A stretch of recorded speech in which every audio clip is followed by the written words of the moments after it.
Imagine a man who was never happy in his entire life, who was always alone, who nobody listened to. But today, the entire world repeats his words. This is the story of Friedrich Nietzsche, a man who was called crazy in his own time, but today is taught in every university. Every motivational speaker takes his name. Every rebel calls him their hero. Today we are going inside a life that was filled with pain, but a life that changed the way the world thinks. Welcome to Philosophy of Success. This is where we learn from the people who changed everything.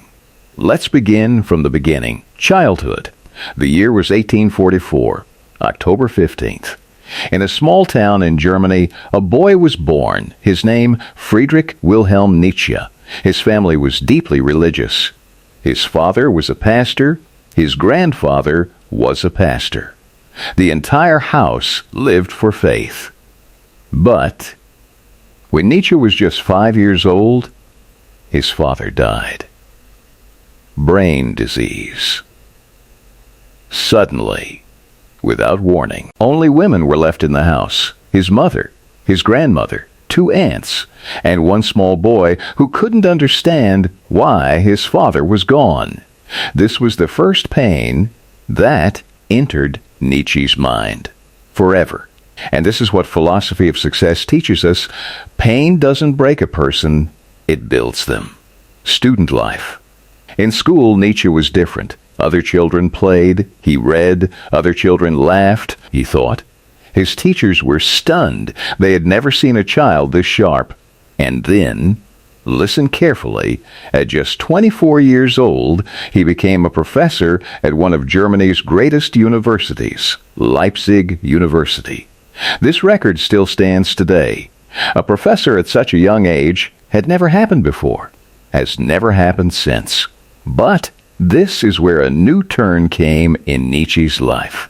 He met a man who flipped his entire way of thinking. That man was Richard Wagner, the famous music composer. They became close friends. But even this friendship didn't last long, because Nietzsche had one problem: he could never stay with anyone for too long. The man who walks alone thinks the deepest thoughts. This is the first lesson of Philosophy of Success. First book. The year was 1872. Nietzsche wrote his first book. It was called The Birth of Tragedy. In this book, he said, there are 2 forces in life. The first, Apollo, order, logic, rules.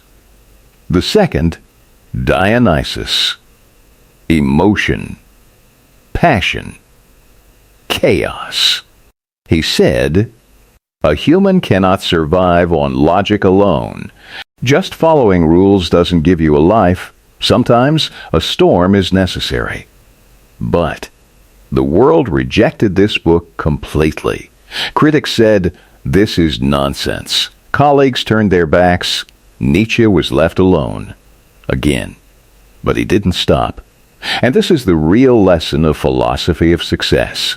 Rejection is never the last page of your story. The biggest idea. And then Nietzsche wrote something that shook the entire world. Just 3 words. God is dead. Wait. Don't think Nietzsche was an enemy of God. It is not that simple. Nietzsche was saying human beings have removed God from their lives. Science arrived. Logic arrived. People started thinking, I don't need anyone's guidance. I can figure everything out myself. But Nietzsche was afraid. He was saying, when a person loses their values, they have no meaning left. Life starts to feel empty. And this is exactly what is happening today. The world is full of depression. Anxiety is everywhere. People are not happy because meaning has been lost.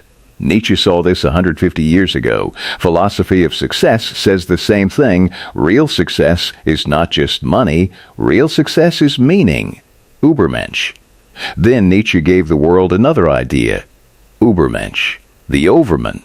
But this is not a superhero from a comic book. This is something deeper. Nietzsche was saying inside every human being there is a potential, the potential to become someone who creates their own rules, who doesn't care what others think, who designs their own life, who doesn't run from difficulty, but makes difficulty their greatest teacher. Nietzsche said, "That which does not kill me makes me stronger." This line still lives in quotes today. People still tattoo this line on their skin. It still plays in motivational videos every day. Because this is the foundation of philosophy of success. Your struggle is not your enemy. It is your greatest teacher. Pain and loneliness. But let me tell you something important. When Nietzsche was writing all of this, he was completely alone. He had constant headaches. His eyesight was failing. One eye had nearly gone blind. His stomach gave him constant pain. Getting up was difficult. Writing was difficult. Even thinking was difficult. But he never stopped. He wrote book after book, in pain, in loneliness, in a small, empty room. And there was one more heartbreak. He fell in love with a woman. Her name was Lou Salome, a brilliant woman, a philosopher herself. Nietzsche proposed to her. Lou said no. This pain went deep inside Nietzsche, and that pain made his thinking even deeper.